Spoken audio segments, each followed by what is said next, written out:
I'm going to read this book, Timothy Findley, Not Wanted on the Voyage. I have a glass of water here.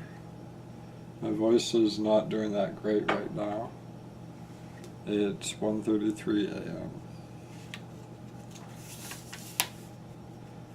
Okay, so the first page is reviews. I hope you'll forgive me if I skip that.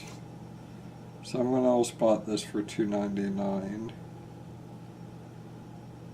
Second page is reviews, and I'll read the third page. Penguin Books, Not Wanted on the Voyage. Timothy Findley was born in Toronto and now lives in a country nearby. His novel, The Wars, was a winner of the Governor General's Award and a winner of the City of Toronto Book Award, establishing him as Canada's leading writers. The book was acclaimed throughout the English-speaking world and has already appeared in 8 translated editions. Findley wrote the screenplay for the film, The Wars, directed by Robin Phillips. Famous Last Words, his best-selling novel of gripping international intrigue, was published in 1981 to rave reviews. And in 1983, Penguin reissued The Last of the Crazy People, his brilliant first novel. In 1984, his first short story collection, Dinner Along the Amazon, appeared in Penguin. And here's the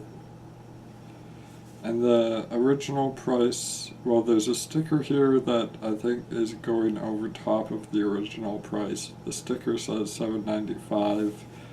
There's a pencil, $2.99, $7.95. I guess that's what time does. Not Wanted on the Voyage, Timothy Findley, Penguin Books. Penguin Books. Penguin Books Canada Limited, 2801 John Street, Markham, Ontario, Canada, L3R1B4. Penguin Books Limited, 27 Wrights Lane, that's with a W, London, W8 5TZ, Publishing and Editorial, and Harmondsworth, Middlesex, England, Distribution and Warehouse.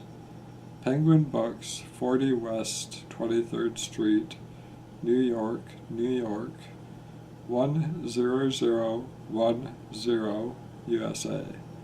Penguin Books Australia Limited, Ringwood, Victoria, Australia.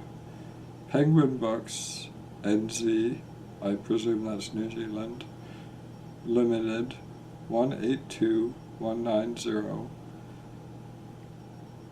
Wairau Road, Auckland, 10, New Zealand. First published by Penguin Books Canada Limited, 1984. Published in this edition by Penguin Books, 1985.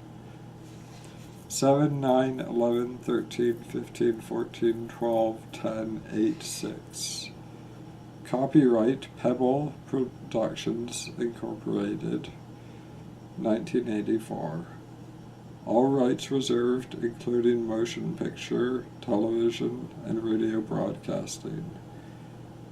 Representation as to the disposition of these rights is strictly prohibited without express written authorization of the author's representative, the Colbert Agency, Incorporated, 303 Davenport Road, Toronto, Ontario, Canada, M5R1K5.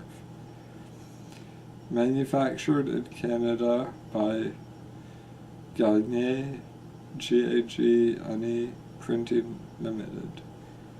Canadian Cataloging and Publication Data. Findlay, Timothy, 1930 to present. Not wanted on the voyage. ISBN 014000306X. I.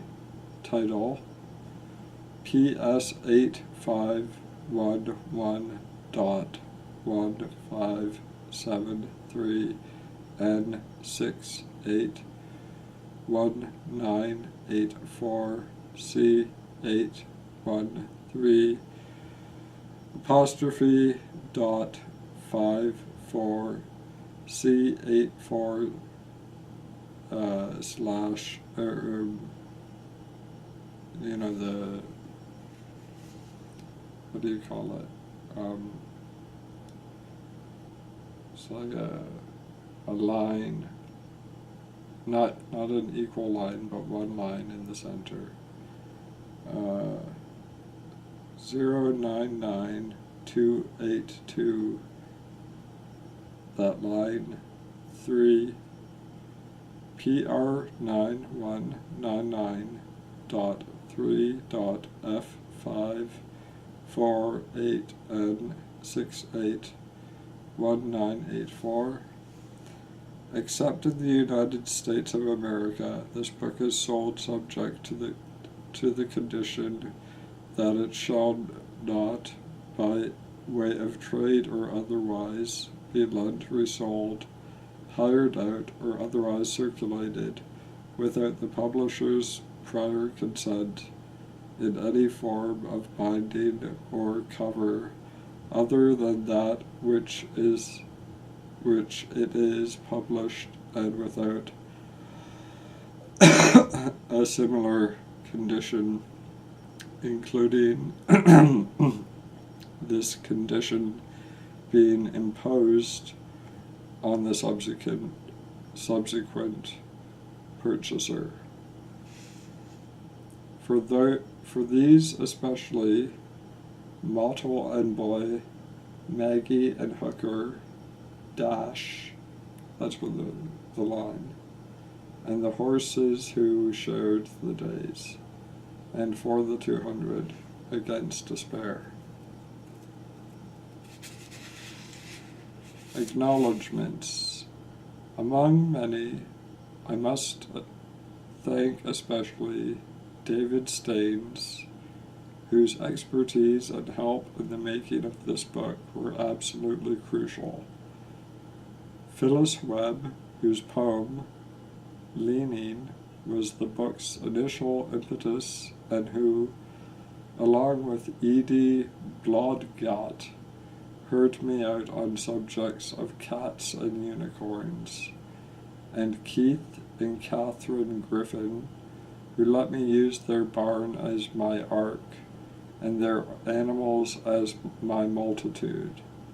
As always, I owe countless thanks to Stanley and Nancy Colbert, and all thanks more to William Whitehead.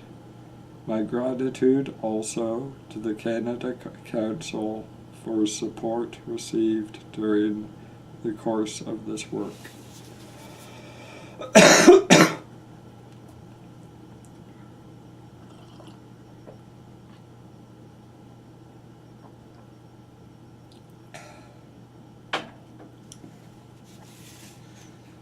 And you, are you still here, tilting in this stranded ark, blind and seen in the dark?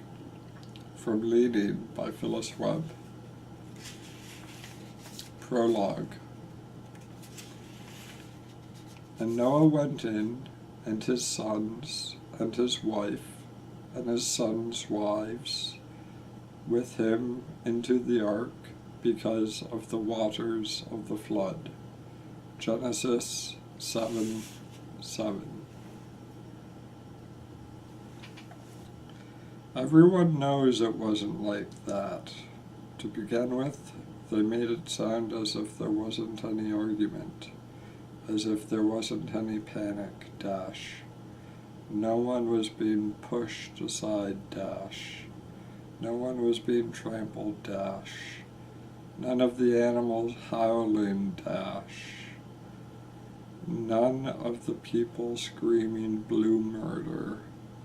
They make it sound as if the only people who wanted to get on board were Dr. Noyes and his family.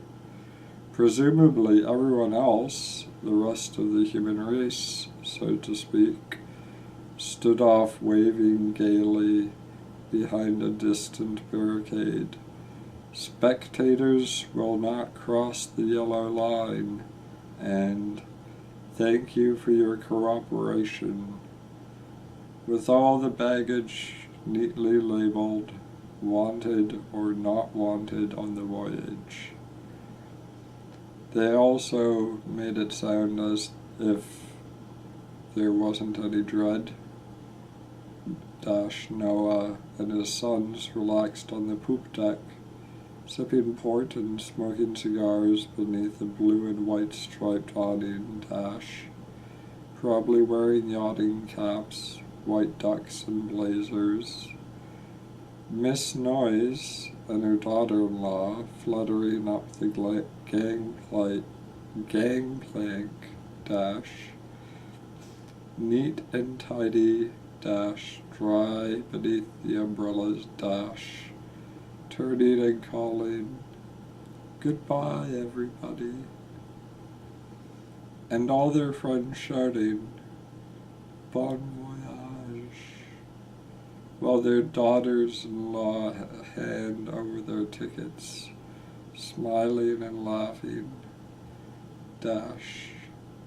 everyone being piped aboard and a band playing Rule Britannia, and over the sea to sky, flags and banners and booming cannon, like an excursion.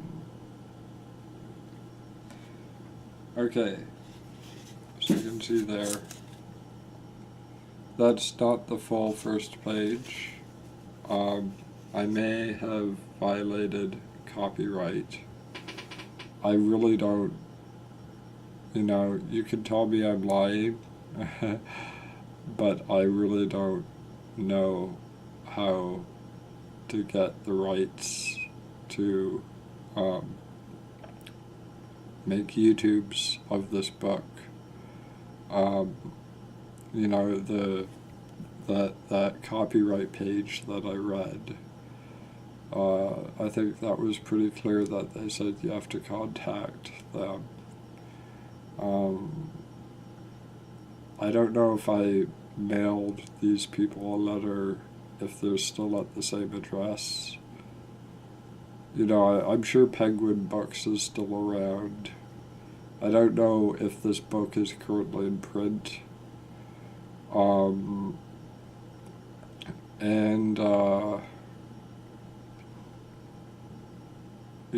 I mean no disrespect to the author.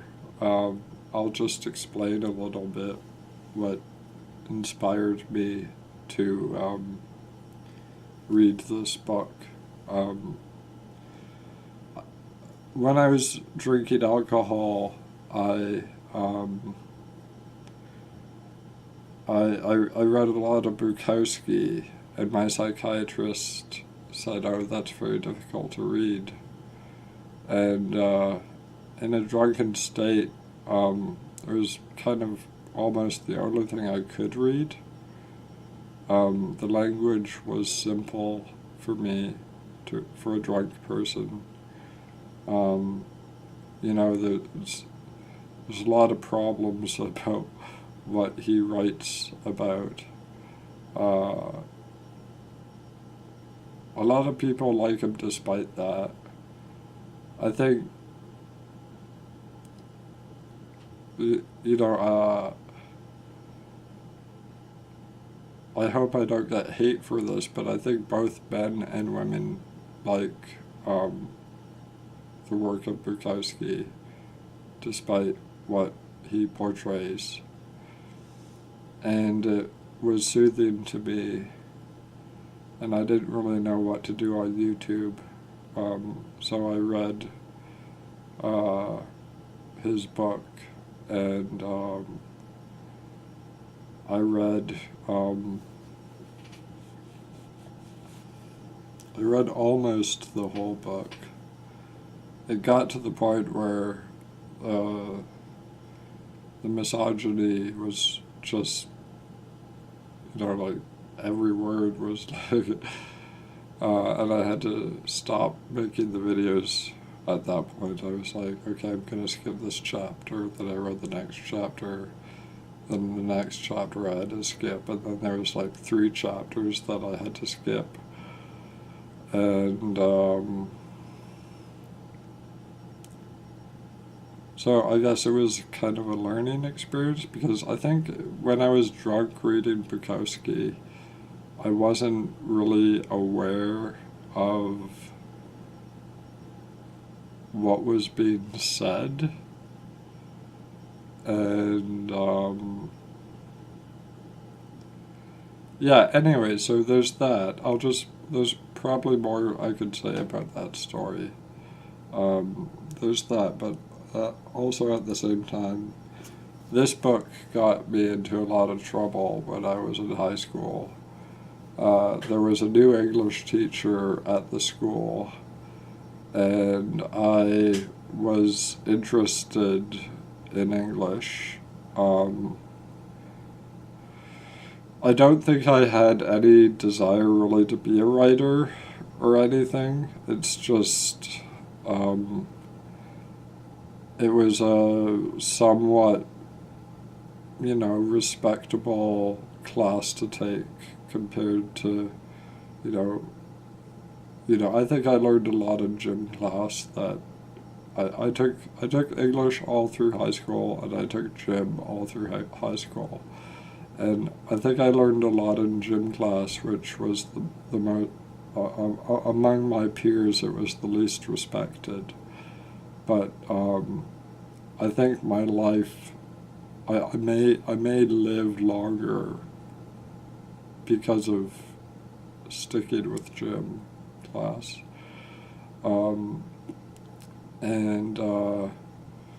Anyway, so I don't remember what grade it was, but I had this teacher at my school, and she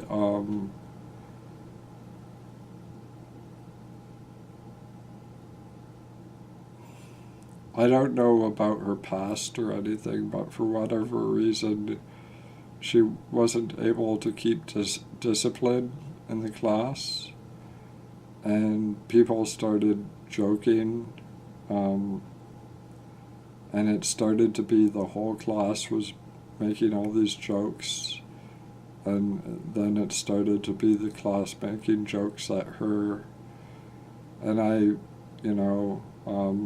admittedly, I participated. I at that point I did want to be a comedian,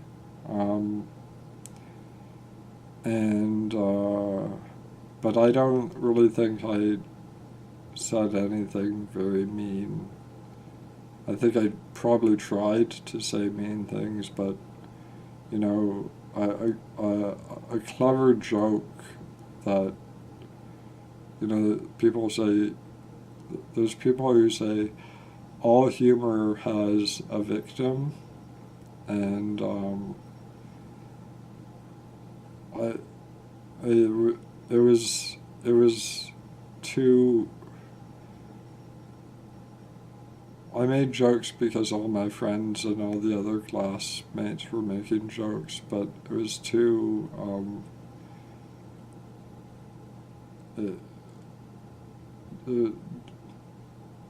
Forgive me for using this highbrow word. It was too distasteful to make jokes. Anyways, so my teacher in high school, who I'm talking about, went to a more senior level English teacher and sought her advice. And my teacher singled me out as um, the instigator, or what she said was basically that the whole class was, all the class was full of great people, but whenever I opened my mouth, that's when the jokes would start. And if it wasn't for me, she could have control of the class. Like an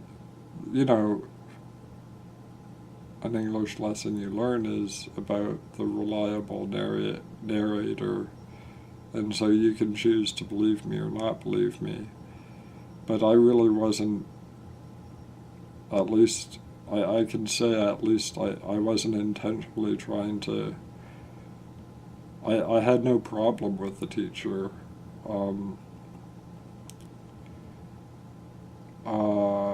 I liked the fact that we were given freedom, and anyway, so I talked to the more senior English teacher, and I was like, why?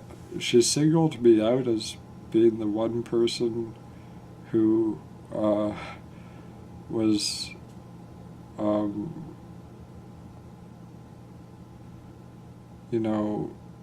caught, basically ruined. She was placing the blame on me for her career being ruined, and meanwhile, I enjoyed English. I wanted to continue. But I guess basically the point, we talked it out, and I stayed in the class, and for the rest of the year, I had to stay quiet, and I was kind of like pushed to the side, and not, I couldn't really participate in discussion, and the class was not aimed at me.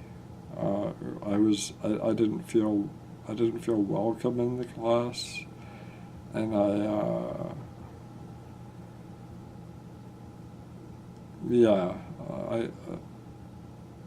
I think at some point in high school I had wanted to transfer to another school, because I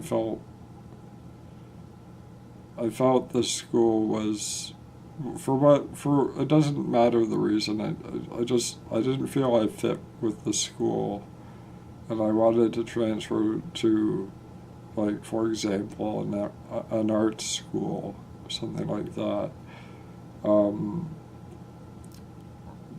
The school I went to had academy in the name, and it geared students for university, and I realized at some point about halfway through my time at the high school that I didn't want to be an academic. So, switching schools or switching classes, I came to the vice principal with these, vice principal, the guidance counselor, and they always talked me out of it. I wasn't assertive enough to say, no, I want to leave. And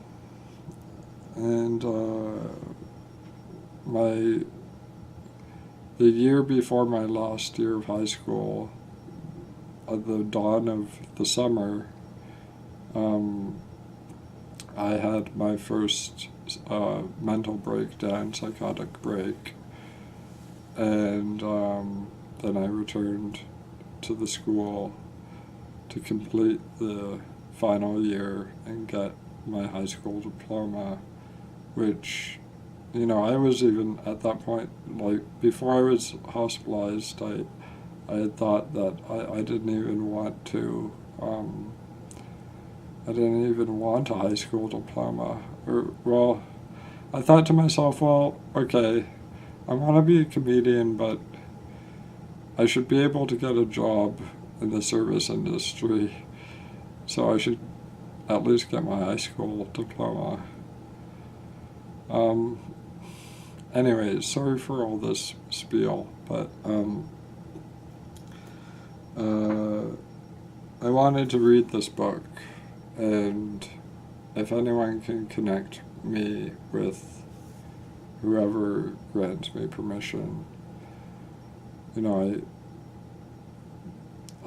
I'm not, my diagnosis is not depression, but I have depressive moments, and in these depressive moments, I don't care if a publishing company comes after me for making a YouTube video or a series of YouTube videos.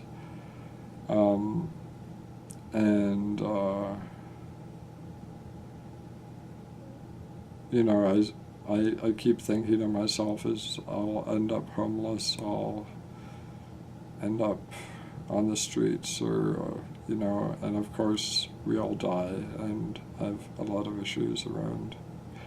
I don't want to die. And so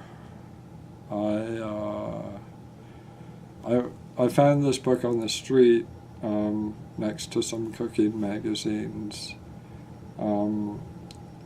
My girlfriend likes cooking books and magazines, and so I just thought, as penance for I never finished this book, as penance I should read it. And then Olivia Chow, who is a former MP, Member of Parliament, she posted on Twitter, there was, I believe the name of the march is the Dyke March, which is a bad word, but that's what they call it. I think, you know, as a collective, that's what they want it to be called. And so, anyway, so the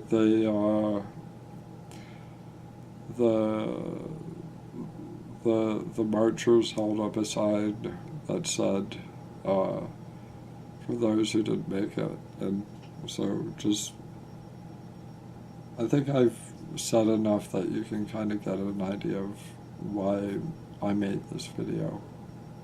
Okay. Sorry there's no guitar or violin, anything like that.